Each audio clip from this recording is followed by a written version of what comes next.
আমরা যে বিডিআর ছিলাম এই কথাটা প্রকাশ করতে পারতেছি না। কোনো অপরাধ এরা করে নাই, শুধু শুধু ওদেরকে অত্যাচার করা হয়েছে শুধু একমাত্র ভারতের কারণে। আমরা আসলে বিডিআর বিদ্রোহ করি নাই, এটা সুপরিকল্পিত একটা তৎকালীন সরকারের পরিকল্পনা। কিভাবে দুইটা বাহিনীকে ধ্বংস করতে পারবে সেটা নীল নকশা করছে তৎকালীন সরকার। আমাদেরকে বিনা অপরাধে আমাদের এই বাহিনীটাকে ধ্বংস করছে ভারতের রয়ের এজেন্টের মাধ্যমে।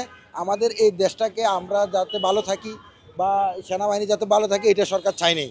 আমাদের যারা নিরাপদ বিডিআর তাদেরকে ক্ষতিগ্রস্ত করছে, তাদেরকে জেল দিছে, জুলুম দিছে। আমরা এখন মানবতার জীবনযাপন করতেছি। আসলে আমরা কোথায় গেলে আমরা যে বিডিআর ছিলাম এই কথাটা প্রকাশ করতে পারতেছি না। হ্যাঁ, আমাদেরকে এমনভাবে বঞ্চিত করছে, এটা কোনো ইয়ে নাই। আমাদের অনেক ভাই আছে যে আজকে 16 বছর কারাগারে, এখনও কারাগার থেকে মুক্তি পেতে পারে নাই। সম্পূর্ণ মামলা খালাস এদের। আমরা ইচ্ছা করলে আমরা ওদেরকে জেল থেকে আইন অমান্য করে ওদেরকে বের করতে পারতাম।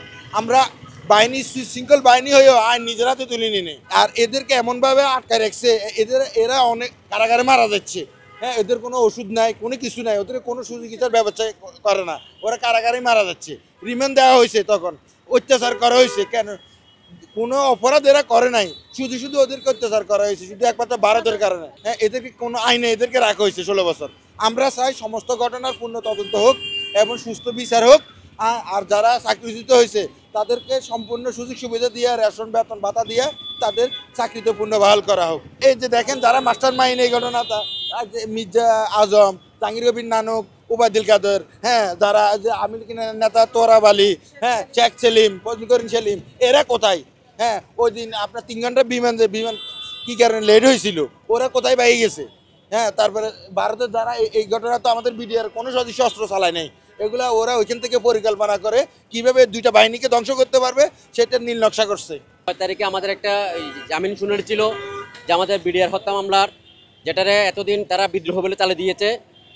এই সুবাদে আপনারা হয়তো দেখছেন, গত 2 দিন আমরা এর আগে ঢাকায় আমরা বড় একটা বিশাল মানববন্ধন করছি। ছাত্র জনতার ঐক্যর ডাকে, মাহিন সরকারের ডাকে, কেন্দ্রীয় সমন্বয়ক। মূলত আমরা আজকে 64 জেলা একই সাথে মানববন্ধন করতেছি। আমাদের 3টাই দাবি ছিল।